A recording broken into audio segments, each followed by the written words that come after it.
मैया सत्यवती को देते हैं। एकांत में उनके पास बैठ करके रामायण पाठ करते हैं, उन्हें सुनाते हैं। एक दिन की बात, सत्यवती माता पलंग पर बैठी हैं, पितामह जी जमीन पर बैठे हैं और रामायण जी पढ़कर मैया को सुना रहे हैं।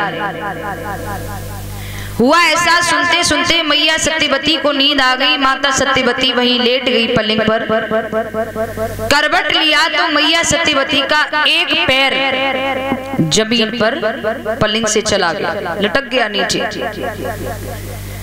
पितामह जी ने देखा तो विचार करने लगे, क्या करें, माता का पैर एक नीचे लटक रहा है पलंग से, कैसे ऊपर करें। किसी भी स्त्री को सोते समय स्पर्श करना पर पुरुष का दोष है। पर पुरुष किसी स्त्री को सोते समय स्पर्श करें तो ये दोष है। पितामह जी ने विचार किया, क्या करें, माता का पैर ऊपर कैसे करें। मेरी माँ, ये सारा दृश्य विचित्र वीर चुपचाप एक खिड़की से झांक रहे हैं। अब पितामह विचार करते हैं, करें तो करें क्या। सोच समझ के भीष्म पितामह जी ने क्या किया, अपना सिर मैया सत्यवती के पैर से लगाया और अपने सिर के द्वारा उनका पैर ऊपर कर दिया। हुआ ऐसा,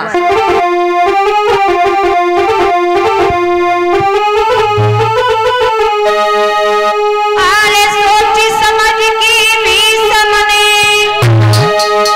अरे करदन नहीं नभाई रे, और मैया तुझा के पैर रखो, तातीनों शीश झुकाई रे।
मैया सत्यवती के पैर से लगाकर उनका पैर ऊपर कर दिया।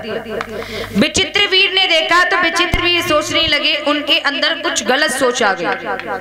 और जैसे ही विचित्र वीर ने देखा कि पितामह ने तो अपना सर लगाकर पैर ऊपर किया, अब उन्हें व्याकुलता होने लगी। क्योंकि पहले क्या था, व्यक्ति कोई गलत बात सोच लेता था, गलत बात सोचने से ही व्यक्ति को मनसा पाप लग जाता था।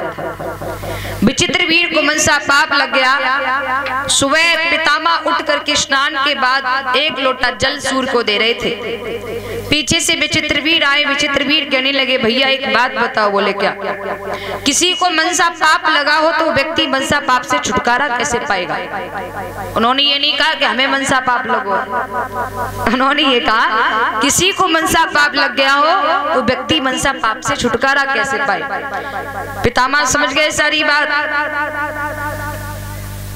तो पितामह ने भी मुस्कुरा करके कह दिया, जिस किसी को मन सा पाप लगा हो वो व्यक्ति जाए एक बरगद के वृक्ष के नीचे आग जलाए, और जहाँ आग जल रही हो उसके ऊपर एक वृक्ष की टहनी हो, उस टहनी पर उल्टा लटक करके वो व्यक्ति तपस्या करे तो उसका मनसा पाप दूर हो जाए। विचित्र वीर गए, एक विशाल बरगद का वृक्ष देखा, एक टहनी देखी, टहनी के नीचे आग जलाई, टहनी पर उल्टे लटक कर तपस्या करने लगे।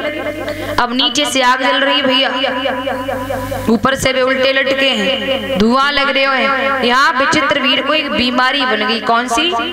क्षय। क्षय किसे कहते हैं? टीबी रोग, टीबी की बीमारी बन गई।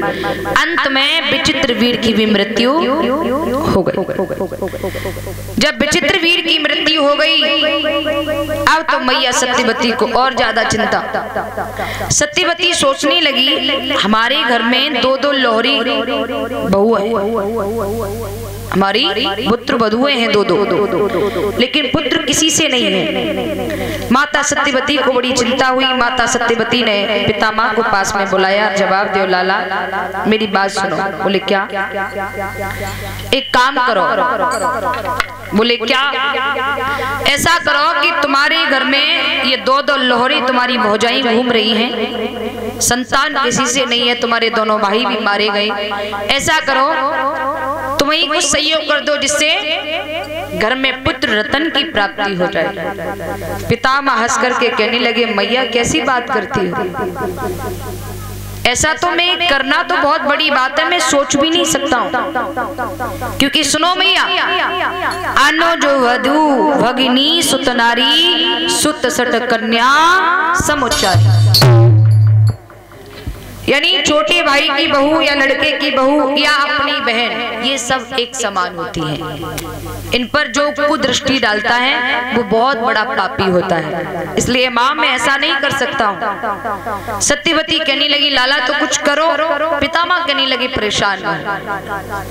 बेदा व्यास जी को बुलाया गया। जब बेदा व्यास जी को बुलाया तो बेदा व्यास ने कहा, ये दोनों रानियां हमारे सामने से नगिन होकर निकल जाएं तो इन्हें पुत्र रतन की प्राप्ति जरूर हो जाएगी। ये बात सुनी तो बड़ी रानी अंबिका निर्वस्त्र होकर सामने से चली, लेकिन क्या किया भैया?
शरीर से कपड़े तो उतार दिए, लेकिन शर्म के मारे मैंने आंखों से पट्टी बांध ली। लेकिन हुआ क्या मेरी माँ? अरे योग जब साधु ने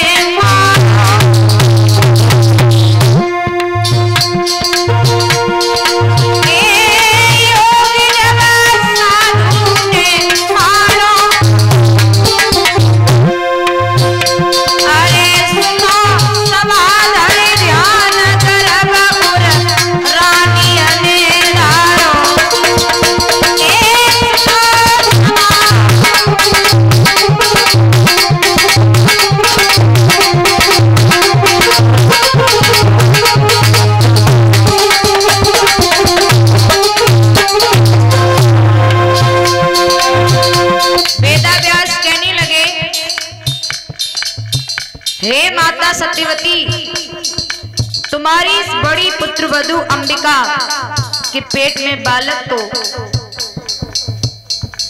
अब पल रहा है, लेकिन इसने एक बहुत बड़ी गलती कर दी है माँ। बोले क्या? बोले इसने ये गलती कर दी है कि इसने अपनी आंखों से पट्टी बांध ली है। बोले क्या? बोले हाँ।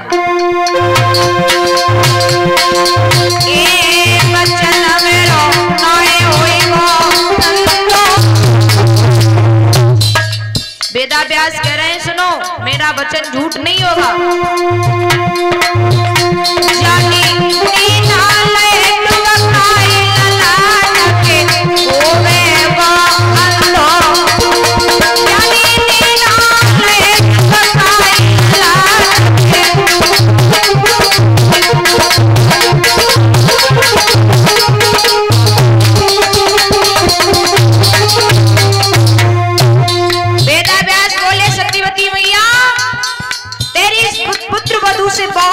बालक होगा, लेकिन इसने गलती की है आंखों से पट्टी बांधकर, इसलिए वो बालक वो अंधा होगा, अंधा पैदा।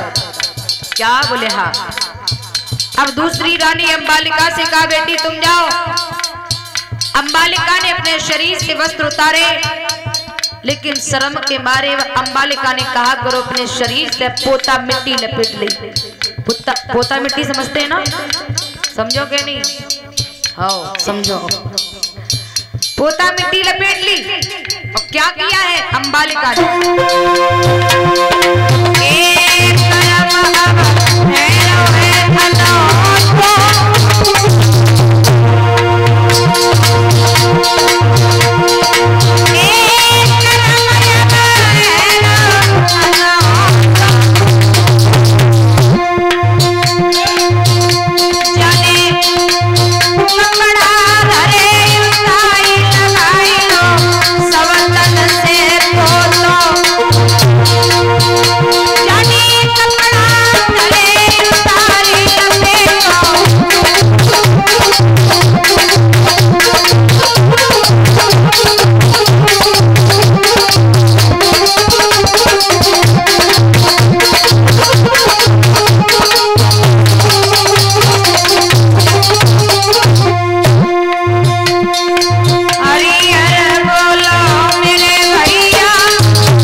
सत्यवती की दोनों पुत्र वधुआं सामने से निकली। बड़ी रानी अंबिका निकली तो आंखों से पट्टी बांधकर समय आने पर उससे जन्म अंधा बालक पैदा हुआ।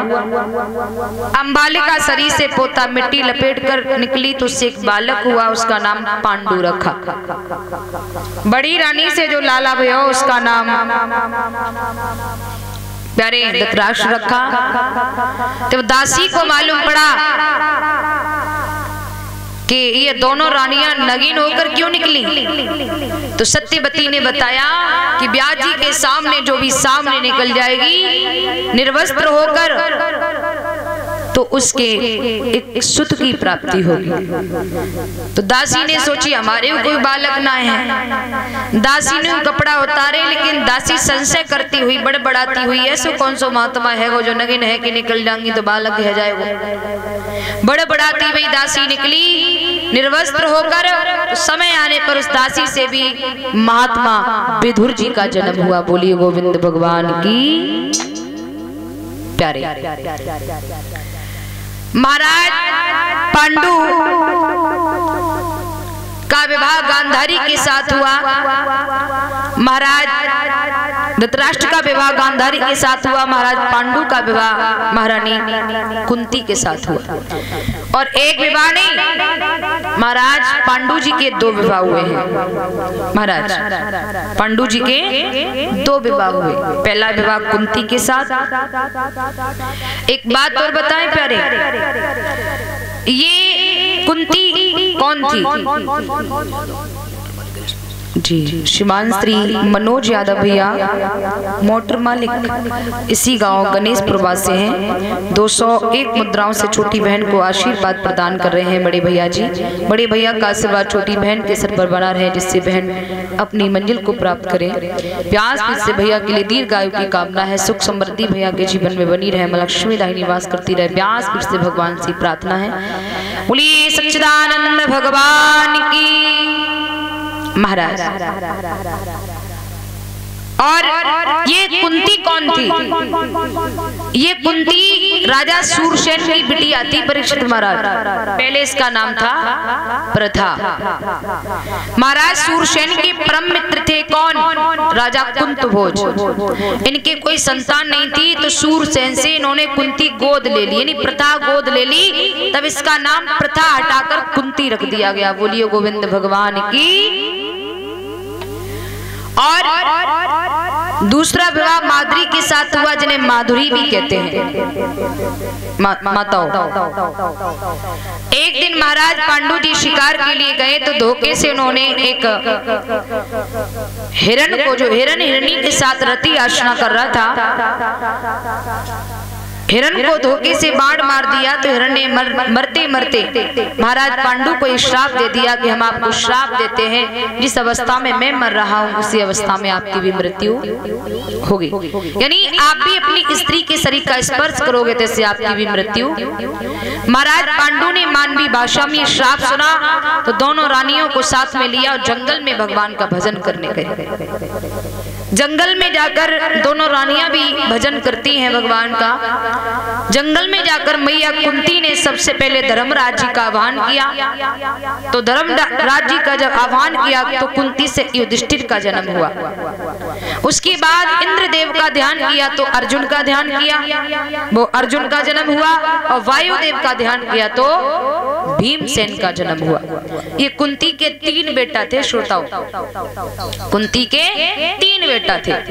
और नकुल और सहदेव ये माद्री के बेटा थे। एक दिन महाराज पांडु के अंदर तेजी से काम वासना जागृत हुई, और जैसे ही उन्होंने पत्नी माद्री के शरीर का स्पर्श किया, तैसे महाराज पांडु की मृत्यु हो गई। महाराज पांडु खत्म हो गए। जब मृत्यु हो गई तो माद्री ने सोचा कि पति के मृत्यु का कारण मैं हूँ, मेरे शरीर का स्पर्श होते ही पति की मृत्यु हुई है। तो अंत में माद्री ने भी अपने शरीर को अपने पति के साथ सती कर दिया। अब कुंती माता 5 बच्चों का पालन करती है। धीरे धीरे 5 बच्चे कुछ बड़े हुए। गुरु द्रोणाचार्य के द्वारा इन्हें धनुष की विद्या दी गई। महाराज अर्जुन राजा द्रुपद के यहाँ पर जाकर के मछली की आंख में तीर मारकर द्रौपदी को जीत कर लाए और आए, और आकर के मैया कुंती को आवाज लगाई। कुंती मैया अंदर झोपड़ी में थी। कुंती को आवाज लगाई, अरे माँ मैं कुछ चीज लाया हूँ। बोले क्या लाए? अरे माँ कुछ चीज लाया हूँ। अरे क्या लाए? अरे माँ देख तो सही बाहर आकर, मैं कुछ चीज लाया हूँ। अरे कुंती बोली क्या लाए हो? 5 भैया बांट लो ना। और जैसे ही कहा 5 भैया बांट लो, तभी से ये द्रौपदी पांचाली कहलाई। इतने आज्ञाकारी थे ये 5 पांडव। बोलिए गोविंद भगवान की। भैया बड़े हर्ष उल्लास के साथ में अब सभी रहने लगे। जंगल से महारानी कुंती को पुत्रों को हस्तिनापुर में लेकर आए महाराज धृतराष्ट्र जी। देखा है कि 5 हमारे भतीजे बराबर के हो गए। महाराज पांडु के 100 बेटा हुए जो कौरव कहलाए, और महाराज क्षमा करना धृतराष्ट्र के 100 बेटा हुए जो कौरव कहलाए। पांडु के 5 बेटा हुए जो पांडव कहलाए। बोलिए गोविंद भगवान की। महाराज धृतराष्ट्र ने सोचा कि बच्चे बराबर के हो गए, क्यों ना मैं अपने बच्चों का बंटवारा कर दूं। ये सोच करके महाराज धृतराष्ट्र जी ने बंटवारा किया। कैसा? अपने बच्चों को हस्तिनापुर दे दिया और पांडवों को खंडित वन दे दिया। जैसा नाम है वैसा दृष्टि भी है। पांडवों ने वो बांट भी स्वीकार किया। सुंदर सुंदर महल वहां बनवा लिए, वन हटवा करके। पांडव वहां रहने लगे, नगरी बसाई। तो उस नगरी का गृह प्रवेश हुआ। गृह प्रवेश में शामिल होने के लिए दुर्योधन को पत्र लिखकर भेजा। दुर्योधन पढ़कर पत्र आया। गृह प्रवेश यज्ञ में दुर्योधन भी शामिल हुआ, लेकिन महलों को देखकर जल गया। ईर्ष्या अंदर बैठ गई। इतने सुंदर महल बना लिए इन्होंने, लेकिन उन महलों में पांडवों ने बहुत बड़ी करामात रखी थी। जहां जल वहां थल, जहां थल वहां जल, ठीक उल्टा दिखाई देता था प्यारे।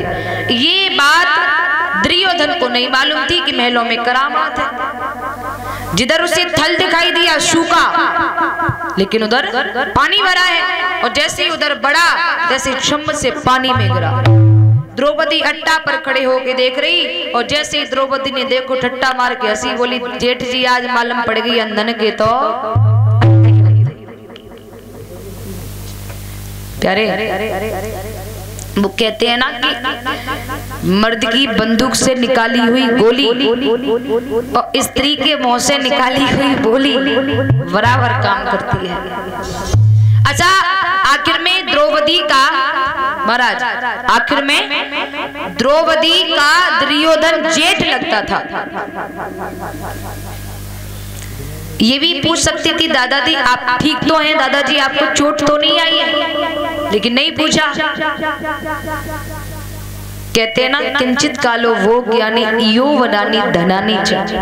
कभी भी व्यक्ति को अपने धन का, अपनी यौवन का या अपनी सुंदरता का कभी भी घमंड नहीं करना चाहिए, लेकिन द्रौपदी ने बोल दिया। आज मालूम पड़ गई जेठ जी अंधन के तो अंधे ही होते हैं। अरे भैया, जैसे ही दुर्योधन ने ये सुना तो हुआ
तैसे ही दुर्योधन बोला, और पांचाली